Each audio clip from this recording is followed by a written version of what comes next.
Hello friends, welcome back to my channel. நான் இன்றைக்கி கன்னியாகுமரியில் பீச் ஏரியா சைடில் வைக்கிற மீன் குழம்பு எப்படி வைக்கணும்னு வச்சு காட்ட போகிறேன். வாங்க நம்ம வீடியோக்குள்ளே போகலாம். இதுக்கு என்னெல்லாம் தேவைன்னு பார்க்கலாம். ஒரு அரை முறி தேங்காய், அப்புறம் மிளகாத்தூள், மல்லித்தூள், ஒரு பெரிய லெமன் சைஸ் அளவு புளி, அப்புறம் ஒரு 10 சின்ன உள்ளி, அப்புறம் நல்ல மிளகு, ஜீரகம், மஞ்சத்தூள், தேவையான அளவு உப்பு, அப்புறம் ஒரு 3 பச்சை மிளகா, ஒரு தக்காளி, அப்புறம் தேவையான அளவு கருவேப்பிலை எடுத்துக்கோங்க. நான் இன்றைக்கி முருங்கைக்காய் எடுத்திருக்கேன். நீங்கள் உங்கள்கிட்ட முருங்கைக்காய் இருக்குன்னா எடுக்கலாம், இல்லைன்னா ஸ்கிப் பண்ணிவிடுங்க. மாங்காய் போட்டால் இன்னுமே நல்லாயிருக்கும்.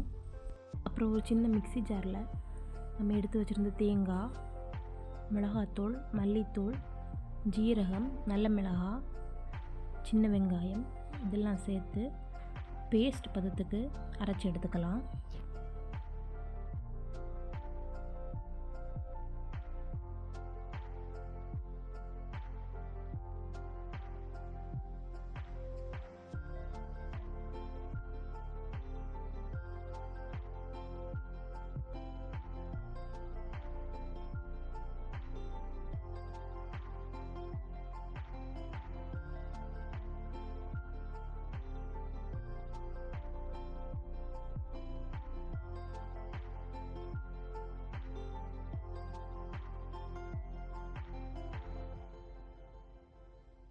இப்போ இந்த அரைச்ச மசாலா இந்த மீன் கூட சேர்த்து,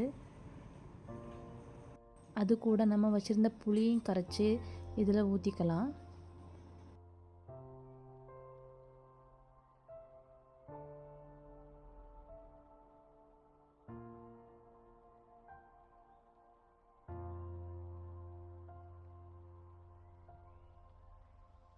உங்களுக்கு எவ்வளோ கிரேவி வேணுமோ அந்த அளவுக்கு தண்ணி நீங்கள் இதில் சேர்த்துக்கோங்க.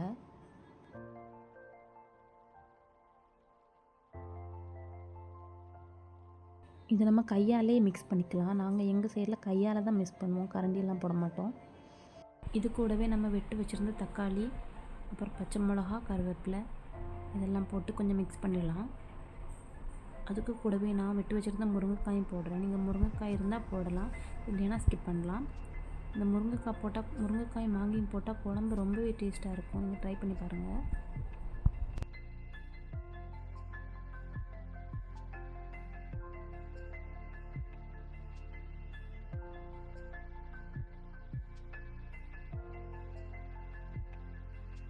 அவ்வளோதான், குழம்பு நல்லா கலக்கி நான் ஸ்டவ்வில் வச்சு மூடி போட்டு வச்சுட்டேன்.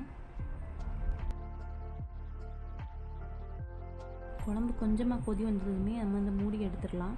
ஏன்னா குழம்பு கொதிச்சா அந்த எல்லாம் மூடி போட்டிருந்தா அந்த குழம்பெல்லாம் பொங்கி கீழே சாடிடும். அதனால் நம்ம மூடியை ரிமூவ் பண்ணிவிட்டு சைடு ஓரமாக கொஞ்சமாக கரண்டி வச்சு மிக்ஸ் பண்ணி விடலாம். நம்ம எப்போவுமே கரண்டி போட்டுட்டு இருக்கக்கூடாது, அந்த மீனெல்லாம் உடஞ்சிரும். அவ்வளோதான், இந்த குழம்பு நீங்கள் ஒரு 10 நிமிஷம் ஹை ஃப்ளேம்லேயும் ஒரு 10 நிமிஷம் லோ ஃப்ளேம்லேயும் போட்டு இறக்கிடுங்க. அவ்வளோதான், சூப்பராக இருக்கும். நீங்கள் ட்ரை பண்ணி பாருங்கள். நம்ம வாரத்தில் 6 நாள் மீன் சாப்பிடுவோம். நாங்கள் டெய்லியுமே இது மாதிரி தான் குழம்பு வைப்போம். ரொம்ப நல்லாயிருக்கும்.